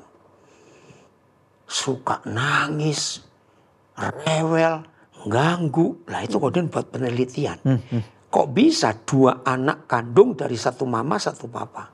Dan betul, waktu hamil anak pertama, keluarga sangat mapan, semuanya baik, harmonis. Ya ini cucu pertama dari pihak mama, cucu pertama dari papa. Wah, Sangat disayang. Sayang. Lahir anak yang sanguin, ramenya, cerianya luar biasa. Nah waktu hamil anak kedua, pendarahan. Sekian bulan di tempat tidur nggak bisa apa-apa. Ekonomi lagi kacau. Tekanan batinnya sangat berat si ibu ini. Lahir anak yang melankolis itu. Wow. Dari situ Koden makin yakin bagaimana suasana hati mama yang mengandung itu tembus ke anak. Orang Jawa bilang tumus. Dan itu betul. Wow. Keren ya. Keren. Wow. Termasuk anak gagap. Oke, silakan. Nah, jadi suatu kali ada satu keluarga yang kenal di Surabaya. Waktu mereka menikah koordinator. Terus mereka pindah ke Jerman, suami istri sekolah. Aduh, hampir tiap hari ribut suami istri ini. Udahlah, teriakan, piring pecah. Koden sering nginep di rumahnya. Mereka bertengkar waktu Koden nginep di rumahnya. Iya. Dan ini istri mengandung anak pertama. Gitu loh. Setelah anak ini umur 3 tahun baru ketahuan dia gagap. Ngomongnya susah. Nah ini karena tinggal di Jerman. Jadi di terapi. Nah Koden ikut terapinya itu. Di situ baru tahu. Nggak ada penyebab apa-apa. Kecuali satu. Waktu anak ini masih dalam kandungan. Sering dengar suara-suara keras. Bentakan. Oh, dia kaget di dalam That makes kandungan. sense. Oke. Ya, Nah ya. di situ ada speech terapi. Wow. Ini loh. Masa purbakala itu semua. Oh, ini akarnya 9 bulan Ya. 10 hari. Wow. Berarti apakah Musa itu gagap karena penyebab ini? Bisa juga. Karena kan bayi-bayi dibunuh tuh. Iya. Jadi mau nggak mau mamanya ketakutan zaman terus. dia ya, Iya, iya. Mamanya ketakutan. Interesting. Iya. Jadi, aduh hebat Alkitab ini. Saya punya seorang teman ya, seorang nutritionist, seorang ahli gizi. Dia mengatakan bahwa kita bisa mendesain pola pikir seorang anak ketika dari kandungan. Setuju karena ayat ini. Dari Iya, apa dari yang mamanya makanan yang makan. mamanya makan. Jadi bulan keberapa Betul. mamanya harus Harus digempur makan apa. Iya, setuju. Dari kandungan bulan keberapa digempur makanan yang lain. Kalau sampai- kepengen anaknya jadi atlet, itu Iya, makanannya harus apa? juga tertentu. Setuju. Wow. Karena Koden nemukan ini. Cacat lahir. Sumbing. Ya, Langit-langit lubang. Maaf loh. ya. Di negara maju hampir nggak ada kasus ini. Itu adanya cuma di Asia dan Afrika. Masa di Amerika ada? Ada dong. Cleft. Hampir tidak ada. Cari saja. Hampir. Hampir. Sedikit sekali. Maksudnya kalau di sini umum gitu ya, banyak. Iya, iya. Penyebabnya kira-kira? Nah, Virus bukan itu? bukan. Ini dia. Kepala, ini fisik ya, masih dalam kandungan. Kepala ini dibentuk 4 minggu pertama. Oke. Ya. Itu terus 3 bulan pertama, seluruh tubuh baru lengkap. Ya. Masuk bulan keempat, ini nggak ada pembentukan pertumbuhan. Betul. Nah karena bulan bulan pertama itu kepala, mama stres. Kalau stres, nutrisi nggak masuk baik. Iya. Penyerapannya Nah, kurang.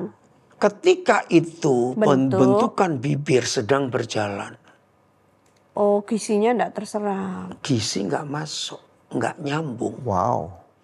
Minggu berikut sudah lain bentuk Bentuk bagian yang lain. lain. Sudah ditinggal. Ini ketinggalan. Oh, ya ampun. Itu Roh Kudus loh ngajari Koden bukan karena buku. Lah Koden aku waktu hamil 2 anakku tuh muntah-muntah parah loh. Lain, tapi Dari kan tetap mana sayang. gizinya? Tapi kan Nggak, tetap sayang. Maksudnya gizinya dari nyedot Iya. dari Sukacita. tulang sumsum. Iya, itu loh. Nutrisi ada dari fisik ini. Kamu nggak benci aku kan waktu itu? Untungnya enggak. Ini bapaknya ini aneh-aneh. Ya ngecek kan sekarang. Lambat ngeceknya. Tapi memang Koden ya. Tadi waktu Koden ngomong gitu aku mikir-mikir kan ya. Kita tuh punya 2 anak yang benar-benar berbeda secara karakter mereka. Yang satu lebih introvert, yang satu sangat ekstrovert. Iya. Satu itu lama kalau mau ngajak orang kenalan, yang satu langsung salaman gitu kan. Terus kalau misalnya kadang-kadang ada tingkah laku mereka yang aku nggak pernah kayak gitu waktu kecil. Jangan-jangan kamu. Terus dia bilang, aku juga nggak pernah gitu. Terus kita jadi bingung kan, ini kenapa? Ternyata kalau disut-sut ikut omanya, suka manjat pohon, ikut opanya, lasak, kayak gitu-gitu. Wow. Nah, ini nyimpang dikit Iya, ya. iya. Pernah dengar nama deja vu itu istilah? Tahu. Ya, Ternyata ini juga jawabannya. oh, Jadi dari dalam kandungan. Nah, Jadi ketika mama ini hamil anak ini, ada di satu tempat. Begitu lihat pemandangan, aduh mamanya senang sekali. Oh, dan Tersimpan di aku memori kok pernah anak. kesini ya kayaknya. Oh. Serius? Iya. Tapi ada juga dong dejavu yang aku pernah ngalamin ini dan aku pernah ketemu dengan orang itu, kan itu beda. Mungkin orang kayak begini ketemu mamanya waktu dia mengandung. Bisa juga. Orang tipe yang kayak iya, gitu. kayak begitu. Bisa juga. Wow. Nah, kembali lagi. Satu kali waktu Koden ngajar ini di satu gereja di BSD ini. Ditungguin sampai selesai. Ada suami istri. Koden nggak kenal. Pak, apa yang Bapak ajarkan itu jawaban buat kami. Cuma kami nggak tahu. Kenapa? Kami punya 3 anak. Anak kami yang pertama itu nggak suka papanya luar biasa. Hah? Pada disakitin? Enggak. Wah, pokoknya semuanya enggak. Bahkan kami itu sayang. Ini anak pertama. Iya. Tapi Pak, ketika dia masih bayi, kalau lagi tidur, papanya cuma ingin ngelihat. Dia bangun dan teriak. Wow. Mungkin apa diganggu. Iya, tapi hanya papanya. Kalau mamanya enggak Enggak. apa-apa. Sampai papanya bilang, aku ini salah apa? Papanya stres. Si anak juga nggak tahu, Pak. Aku juga sayang papa. Stres loh dua-dua. Wow. Terus? Ini kasus aneh, ini ada apa? Koden telusuri pernah nggak suka, pernah nggak benci, nggak ada. Aduh. Mamanya. Nah, makanya. Klek. Masuk satu kejadian. Waktu mamanya hamil 4 bulan. Papanya dapat promosi training ke Jerman. Iya. 6 bulan. Oh, ditinggal. Jadi waktu aku melahirkan. Papa enggak ada. Kamu nggak ada. Itu cuma batin. Kok enak kamu seneng-seneng di sana, aku sendirian. Enggak diungkapkan, tidak. Batin dalam hati. Tiba-tiba anak ini bisa nggak suka papanya. Kaget waktu mamanya ngomong begini, papanya pun kaget. Kenapa kamu gak ngomong? Aku nggak pikir apa-apa, aku seneng kok. Setelah itu kamu buktinya mana aku pernah ganggu. Waktu kamu ke Jerman enggak. Anak ini kaget juga. Di situ Tuhan pulihkan. Wow. Mamanya harus minta maaf ke papanya karena nggak suka. Ayo, Tuhan pulihkan luar biasa. Satu kali. Ini semua kisah nyata yang kau ceritakan. Ya. Satu kali ada teman di Semarang. Waktu mereka menikah Koden hadir. Setelah hampir 4 bulan. Istrinya cerita. Koden, sorry lo Koden. Aku tuh gak bisa lo. Hubungan suami istri. Loh, kenapa? Nggak tahu. Nah terus dia gimana? Karena kami kenal. Tak tanya suaminya. Iya, aneh, nggak tahu kenapa. Wah, ini berarti ada trauma masa lalu. Yang nggak tersembunyi ada. ya? Tersembunyi, nggak ada. Mereka baru married maksudnya? Baru married. Oh. Hampir masuk 4 bulan. Oke. Gitu. Kalau gitu Koden mesti ketemu papa mama. Waduh jangan. Nanti. Malu ini ya? Iya dong. Tapi nggak bisa, harus tahu. Akhirnya, lah kebetulan papa mamanya pihak perempuan Koden kenal baik juga. Iya. Ringkas cerita kami ketemu. Kaget mereka juga. Loh kok bisa begitu? Nah ini loh. Manggil Cici. Ayo kita bongkar. Waktu papanya nggak ada. Ada apa? Kok bisa anak ini begitu trauma dengan laki-laki? Wow. Terus? Jadi dia bilang kalau aku lihat suamiku mau deketin aku kayak ketakutan. Nah itu istilah itu frigid itu. Wah jadi sakit rasa rahimnya, kak vaginanya. Lah kok aneh, kenapa? Terus? Nah ceritanya begini. Sekarang aku ingat. Anaknya juga kaget. Ingat apa? Ternyata ini anak bungsu. 5 perempuan semua. Oke.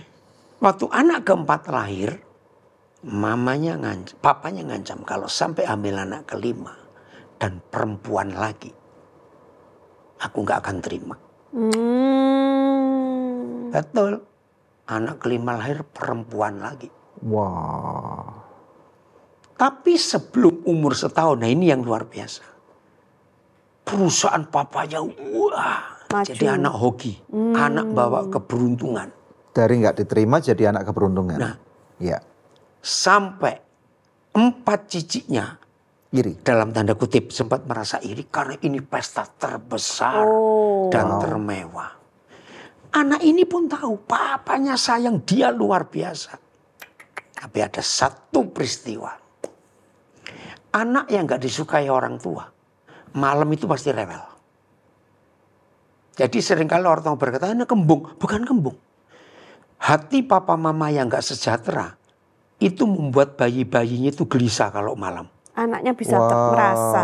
Merasa, tanya semua keluarga. Karena anak kecil kan baby ya terutama. Iya, mereka kan nggak bisa verbal. Betul. Tapi instingnya kuat ya. Maka itu, berapa kali kejadian. Bayi-bayi diajak nginep hotel, bisa teriak-teriak masuk kamar. Yang lain nggak rasa. Anak ini tahu ada yang nggak beres di kamar itu, harus pindah. Itu berapa kali kejadian loh. Maka itu sensitif bayi-bayi. Oke, kembali kepada. Iya. Akhirnya cerita, waktu dia umur 3 bulan. Kembali nangis malam. Sampai satu hari papanya teriak, anak nggak tahu diri. Kamu nggak tahu papa harus cari duit. Ke anak ini? Karena dimarahi. Suatu malam ini mamanya cerita. Aduh, anak ini nangis lagi. Ketika mamanya kedahuluan papanya untuk dekati ke tempat tidur anak ini. Mamanya senang. Tumben kok dia dekatin. Mama cuma ngeliat. Ini anak digendong oleh papanya. Tiba-tiba dilempar kembali ke tempat tidur. Menjerit. Sama papanya? Sama papanya. Karena marah. Jengkel. Papanya marah. Iya. Kenapa ganggu tidur? Ini mama cuma cerita begitu. Tiba-tiba anak ini yang sudah jadi istri 4 bulan ini. Menjerit itu. Manifest. Melengking. Suaminya sampai bingung. Oh, berarti ini penyebabnya. Setelah reda, Koden tanya, "Lu kamu kok bisa begitu?" Iya, nggak tahu ya. Tadi waktu mama cerita, papa banting aku. Itu tiba-tiba aku merasa itu aku yang dibanting. Memang dia dibanting. Iya. Maksudnya ingat semua memorinya Ingat semua. langsung Ini ingat kembali. masih Wow. kecil loh. Nah akhirnya mau nggak mau papanya dipanggil. Papanya kaget. Karena papanya nggak nyangka kalau anak ini nyimpan. Waktu masih bayi ini masa dahulu ini. Karena orang bilang anak kecil ngerti apa Iya sih? ngerti. Gitu. Nah bahaya loh. Ternyata papa mama ngomong apa dalam kandungan masuk semua merekam. Wow. Dan celakanya bayi-bayi ini nggak bisa Bicara. punya filter. Oh, Mana semua ditipu, diabsorb. ya mau nggak mau. Satu kisah lagi yang menarik. Setelah pelajaran ini. Satu kali ada seorang pemuda, ini jemaat Koden sendiri. Koden aku ini mau menikah. Tapi aku takut nanti kalau menikah bunuh istriku. Kenapa tuh? Itu Cinta apa enggak? Tunggu dulu, bukan soal cinta. Karena Koden tahu, pacar aja belum punya. Oh. Jadi dia ada satu anxiety tersendiri. Iya, saya bilang, Indo Surabaya.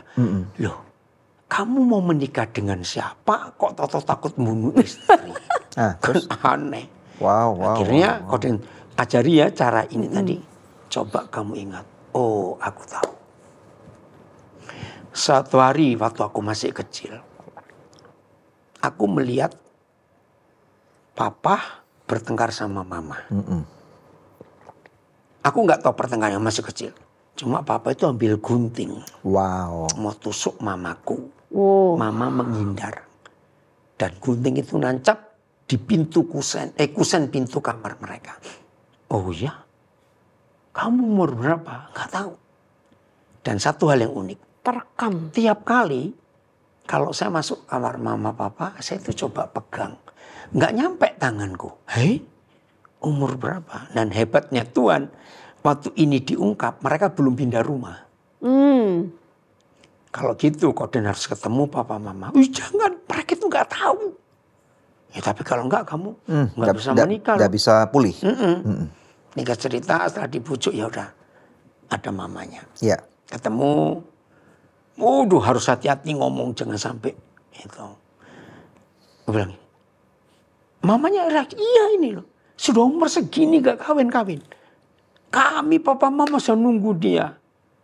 Cik, ini loh masalahnya. Dia tuh takut menikah. Kenapa takut menikah? Mama tuh dasar mama.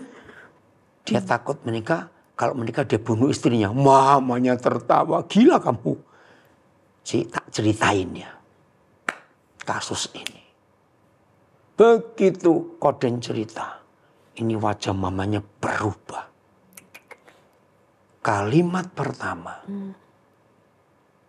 Jadi kamu tahu kejadian itu. Oh, dikira enggak tahu. Masih kecil. Aduh. Terus psikologi Alkitab ini luar biasa. Kejadian 12-13. Abraham gagal sampai Negeb. Ya.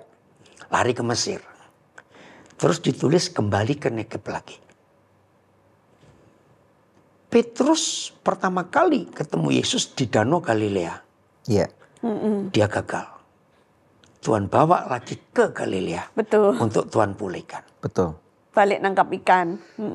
Yang ketiga itu Wahyu 2. Wow. Tuhan bilang mulailah dari tempat di mana kamu jatuh. Wow. Ternyata ini psikologis. Ada ya? Ada. Wahyu Wahyu 2. 2. Lupa ayat berapa. Bisa sambil tolong.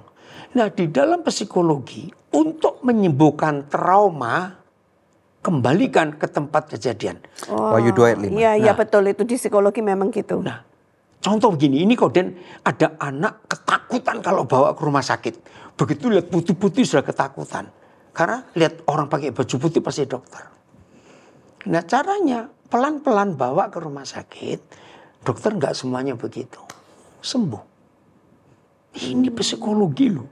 Dan itu 3 kali ditulis loh. Kejadian Yohanes 21 dan Wahyu 2. Wahyu 2 ayat 5. Sebab Wahyu 2 ayat 5. itu ingatlah betapa dalamnya engkau telah jatuh. Bertobatlah dan lakukanlah lagi apa yang semula engkau lakukan. Nah ini teori ilmu jiwa. Trauma itu sembuh kalau dikembalikan. Kalau Titik tempatnya masih asalnya. titik asal. Hebat. Terus kemudian anak itu gimana? Nah Yang Ci, ngeliat. boleh nggak kita ke kamar itu? Boleh. Kami bertiga ke kamar itu. Terus coba kamu tunjukkan mama bekas. Dan kau lihat ada kecil. Masih ada bekasnya? Begitu ini anak sentuh itu. Nangis. Mamanya menjerit. Wah, dia tutup wajah mamanya. Terjatuh di lantai. Nangis itu. Terus Koden ajak anak ini duduk. Koden juga ada di lantai. Biar sampai lega lah nangis. Yang nangis mamanya apa anaknya? Mamanya. Karena dia nggak nyangka kalau itu disimpan.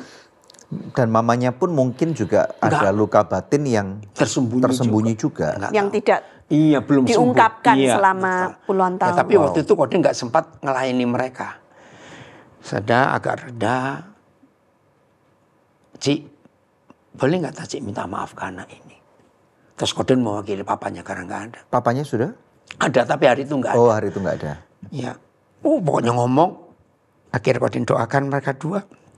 Selesai semua, puji Tuhan. Ini loh dicabut. Jadi kamu gak usah takut untuk bunuh istrimu kalau kamu menikah. Nggak ada masalah. Wow. Udah. Terus kami kembali ke ruang tamu. Mamanya ngeluarin minuman. Nah ini tak tanya. Umur berapa anak ini waktu kejadian itu? Wah saya juga nggak ingat. Betul-betul Tuhan ngasih hikmat. Tanya. Dia punya adik umur berapa? Oh ya, adiknya lahir kira-kira dia umur 3 tahun lebih. Tak kurangi 9 bulan dong. 2 tahun lebih.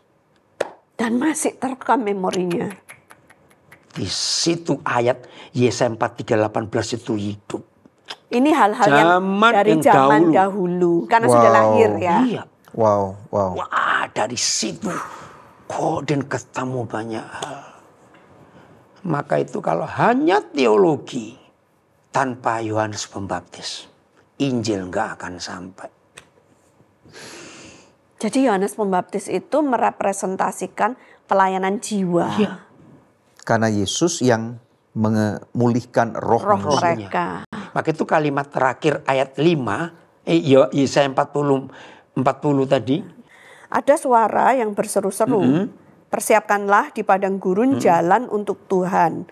Luruskanlah di padang belantara jalan raya bagi Allah kita. Nah, jalan raya untuk Injil masuk.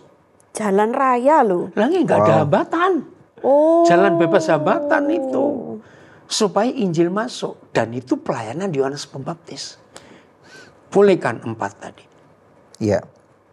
Jadi dari sini kita tahu sebenarnya tentang kejiwaan atau mental health ini bukan cuman karena lagi banyak dibicarakan orang menjadi sesuatu yang penting ya. Tetapi dari zaman Dari Alkitab firman Tuhan sudah penting. mengerti betapa pentingnya jiwa seseorang. Betul. Wow. Dan itu kalau kita lihat hidup Daud, ada masalah itu. Iya. Sejak dalam kandungan. Oh ya. Iya. Iya. Mazmur 27 ayat 10. Bagian ini ya. Lihat Mazmur 27 ayat 10. Mazmur 27 ayat 10. ayat 10. Sekalipun ayahku dan ibuku meninggalkan aku, Wow. namun Tuhan menyambut aku. Jadi Daud itu sudah punya mental health. Karena sejak dalam kandungan ditolak oleh papa mamanya. Karena anak paling kecil ya? Bukan. Bukan. Mazmur 51 ayat 7. Wih, sampai ketahuan semua ya. Iya. Mazmur itu hebatnya. 51 ayat 7. Sesungguhnya dalam kesalahan aku diperanakkan. Dalam dosa aku dikandung ibuku. Bayangkan, ini mental health-nya Daud. Loh ini kan banyak hamba Tuhan berkata bahwa ya jelas dong kita kan dikandung dalam kehidupan Mewarisi, orang tua ya. kita berdosa dari dosa turunan. Dari dosanya Adam gitu, bukan? Dosa awal. Itulah hebatnya Alkitab. Per ayat itu spesifik dan gak bisa diglobalkan. Ada yang bisa diglobalkan, ada yang tidak. Tapi rata-rata. Kalau yang dalam case ini bagaimana? Nah, sampai kemudian ketemu seorang hamba Tuhan ahli bahasa Ibrani Perjanjian Lama dan ahli sejarah Yahudi Perjanjian Lama. Oke. Namanya Om John Pau. Dia orang Indramayu tapi warga negara Australia. Di mana ini orangnya? Di Brisbane tapi sudah meninggal. Oh oke. Berapa puluh tahun yang lalu Koden kalau ke Australia belajar dengan dia. Dan dia suka ngajar juga karena Koden, dia tahu Koden tuh ingin belajar. Iya. Sampai dia membahas ayat ini. Jadi zaman itu kalau sampai ada seorang suami menuduh istrinya selingkuh dan hamil. Tapi dalam persidangan para imam tidak terbukti sedikit pun bahwa istri ini selingkuh. Tapi si suami tetap tidak mau ngakui. Jadi nggak bisa dihukum. Oh, that explains it. Kenapa Isai mempunyai perilaku yang sangat berbeda antara kakak-kakaknya dan Daud? Dengan Daud. Karena tuduhan ini. Makanya sampai lupa kalau punya anak Daud Iya, ya. nggak dianggap loh. Yang cuma menggembalakan Bukan lupa. 2-3 kambing domba. Karena memang dianaktirikan. Iya, untuk apa? Sekarang gini, kalau bilang lupa, Wow. jahat. Sekarang orang tua mana yang nggak seneng kalau dapat berita Anaknya salah jadi satu raja. anakmu Anakmu akan jadi presiden, raja, bilang jadi ya. presiden lah. Sudah 7 keluar semua nggak ada yang dipilih. Kalau bisa jangan yang itulah. Nah, yang tapi ini kan aja. Samuel nggak tahu. Ini kejiwaan lagi. Wow. Samuel itu mikir, sebentar. Tuhan salah atau aku yang salah dengar? Ya. Ya itu kan debat Iya, dong. iya, iya. Nggak mungkin Tuhan salah. Sampai dia tanya, masih Iya. ada lagi kah anakmu yang lain? Itu kan pertanyaan yang nggak perlu jawaban, Mas. Iya. Inikah anakmu semua? Itu dalam tata bahasa pertanyaan ambigu. Karena Samuel pun bingung. Kayak nggak orang ada gitu ya. bodoh yang tidak Iya. menunjukkan anaknya ke Nah, sini ya. Masa sih ada bapak kayak begini, anak mau dipilih kok? Wow. Ini ilmu jiwa. Maka Dan- itu cara Maka itu cara menyembuhkannya ada ayat. Maka Yahweh Tuhan mengurapi Daud di depan kakak-kakaknya. Ini kesembuhan. Hei, lihat tuh. Yang kamu hina, lihat tuh. Aku pilih. Itu kalimat Berarti dia dari kejiwaan. kecil juga mengalami pelecehan Sudah secara penolakan. tidak langsung atau penolakan. Bully, Dibully. Maka itu perundungan. ketika dia datang bawa makanan, kamu anak kecil, paling suka lihat perang-perangan. Iya, sebelum ngalahin. Padahal dia Iya. dalam suatu kondisi yang sudah diurapi. Iya, dan disuruh bapaknya. Iya. Terus ngomongnya lagi, terus kamu serahkan siapa tuh kambing domba bapak yang cuma 2-3 ekor. Iya, betul. Itu kan Wow. bully betul. So Good Susu Steril kemasan baru 100% Indonesia. So Good Susu Steril, cara enak bikin body enak. So Good Susu Steril, 100% Indonesia, 100% ngenakin.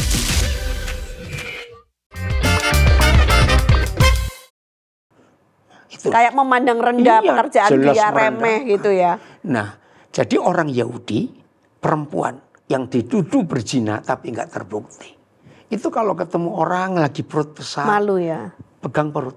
Nah, kamu ini dikandung dalam kesalahan. Oh. Dan orang tahu, nih kamu lahir dalam dosa. Nah sekarang mama mana yang mau ngakui anaknya, kalau suaminya nggak ngakui itu anaknya. Dia kan beban mental dong. Aku pezina.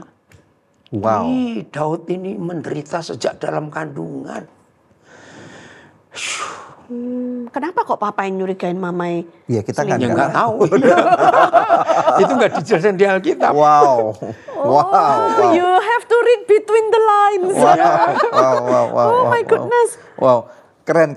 Jadi ini menarik nih. Ini makanya pemirsa sekalian di episode ini sangat keren sekali. Karena ini belum selesai ya. Jadi makanya kita akan break dulu di episode ini. Saya rasa apa yang kita dengarkan hari ini mind blowing banget. Dan terutama tadi saya recap ya, kita bicara tentang pelayanan di Papua. Kenapa Papua itu disebut ya sebagai ujung bumi yang bukan tentang geolocation. Iya. Tetapi secara spirit Peradaban. gitu, dan peradaban yang membuat Papua itu adalah ujung bumi. Jadi sekali lagi bukan tentang geolocation. Kemudian yang ketiga kita bicara tentang mental health. Ini penting banget.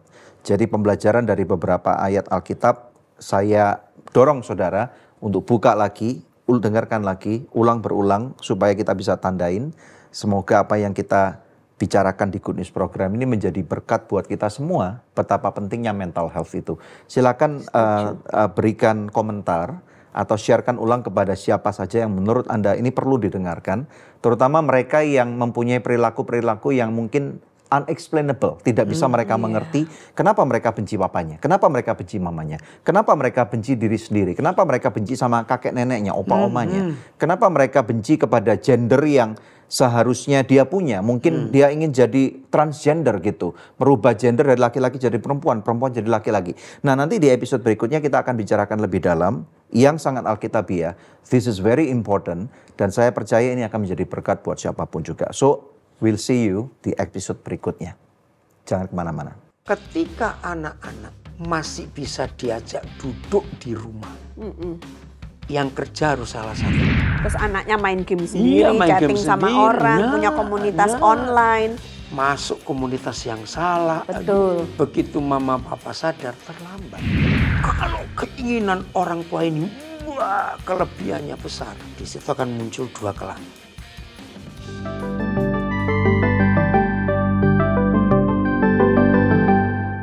So Good Susu Steril kemasan baru 100% Indonesia.